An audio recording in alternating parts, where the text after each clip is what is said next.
Well, recent officer-involved killings highlight the long-standing divide between law enforcement and the black community. A Washington Post analysis looks at 17 cases in the U.S. last year in which an officer killed an unarmed black man. Several of those shootings led to protests. CBS News Justice and Homeland Security correspondent Jeff Pegues has reported extensively on police and community relations, and in his new book, Black and Blue: Inside the Divide Between the Police and Black America, he takes an in-depth look at this ongoing crisis. And Jeff Pegues is here with me now to talk about his book. Congratulations. Thank you. Jeff. This is a topic that we need to talk about in this country, but I thought to myself, man, this is a heated conversation. This is the sort of topic, every time there's an incident, we have a tendency to go back to our corners, what we're comfortable with. Oh, it must have been the police, the fault of the police. It must have been the fault of the person who wasn't complying with the police, or whatever the case may be. And you're taking on a topic that's going to tick a lot of people off. Well, yeah, and I knew that. Yeah. And I knew it was a dangerous topic to deal with because there are people on both sides who have very heated opinions, and I get that.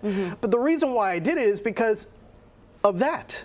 You know, I wanted to put the facts out there because when you have these highly emotional, highly charged incidents, sometimes the facts are misstated, right? And that is frustrating. Here at CBS News, obviously, we're sticklers for the facts. And so I wanted to get to the bottom of this issue, rip the Band-Aid off, and go to the heart of what the problem is. And that's why I didn't go into these neighborhoods or talk to police officers with a crew, a camera crew. It was just me, my iPhone's recording, and just asking people questions about, well, why do you view police this way? And I tried to present that in the book in a balanced way.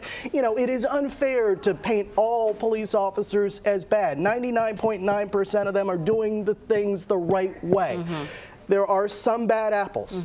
And the question for law enforcement is, how do you deal with those bad apples in such a way that you get them out of the system, right? And that's what we're seeing now. And that's why I wanted to present both sides in this book equally. Now, there may be some people who won't be happy with these portrayals, but I can tell you this is a blunt portrayal of what's going on, not only in the neighborhoods and what African Americans feel and are saying about police, but also what police are saying about the people they're supposed to be serving.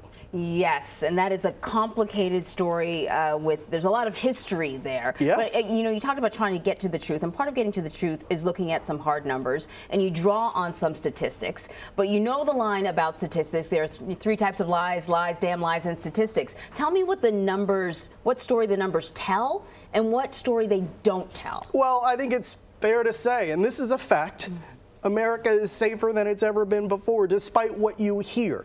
Police are doing a better job of enforcing crimes and cracking down on criminals. However, there are problems in the system. That's a fact.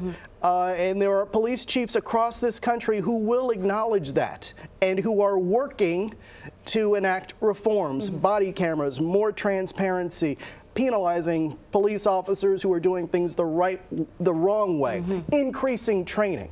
So that type of reform continues. And then in the neighborhoods, you have people who see the problems and are trying to help rectify the problem. Now, there are hard feelings in the black community because, as you note, this is something that goes back decades. Decades. It is systemic. That's what they will tell you, and that's what's in my book.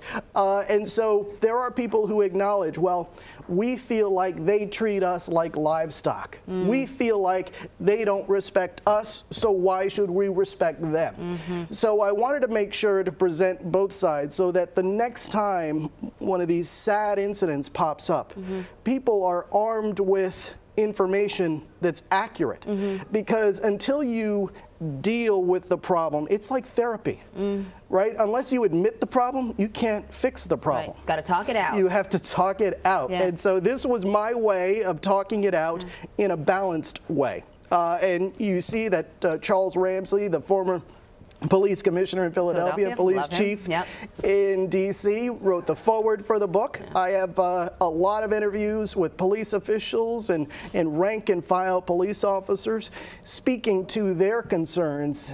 More and more police officers are being given tasks to do that takes them away from policing. Well, I always say that it seems like nowadays 80–90% of their job is almost social work. It's not law enforcement. And I wonder if they're being trained to do that. Well, that is a very good point, and that is a big part of this. They have become social workers, revenue generators, so it is taking police officers who are already busy running to calls away from their primary responsibility.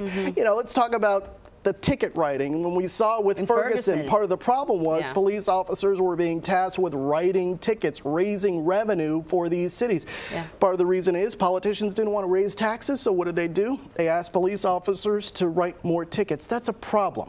That is a problem because ultimately what you do, and it's black, white, poor, who are impacted the most, right? And it creates this cycle. They can't pay their tickets. They go to jail. They lose their job. All right? They end up in jail. The family falls apart. There is this cycle. So you write one ticket, you can't pay it, and there is this cycle. And it happens not only black communities, as I said, but also people who can least afford to take care of these tickets. And yet, police officers are being asked to write more. I think it's a reminder that, you know, many times some of these police departments are locked in a system.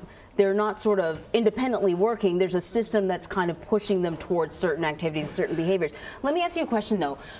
Jeff, are we part of the problem? The media, you know, often we cover these shootings, whether it's a police-involved shooting, whether the police are the victim or an unarmed black man or a black person is a victim.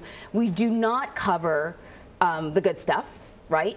And we certainly present an image at times that some would argue is one-sided. You know, I read about the Ferguson effect. You write about the Ferguson effect and this idea that, you know, officers may be a little concerned about slowing down proactive policing. And that's having an impact on crime. Are we part of the problem? Well, the images that people are seeing on TV does not help the problem. In fact, police departments across the country are having a problem recruiting. And of course they would, because if you look at the negative images on TV in terms of how policing is portrayed, that can work against recruiting effort. And you have to replenish the ranks with diversity. But they're having a problem doing that. Is the media responsible? I don't know if that's not something I looked into.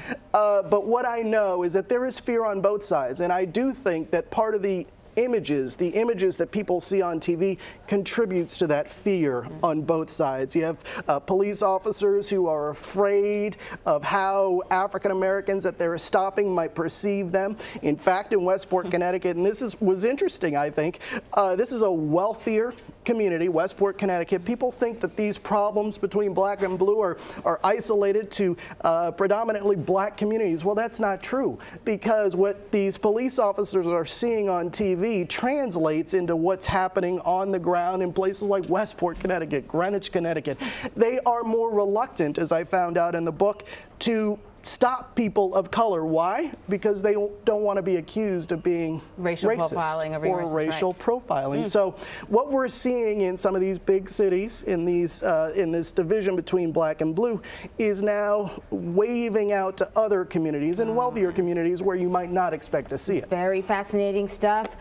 Jeff Pegues, this is a topic that we need to keep talking about. I'm very glad you wrote this book. Thank you very much. Black and Blue, Inside the Divide Between Police and Black America is on sale now.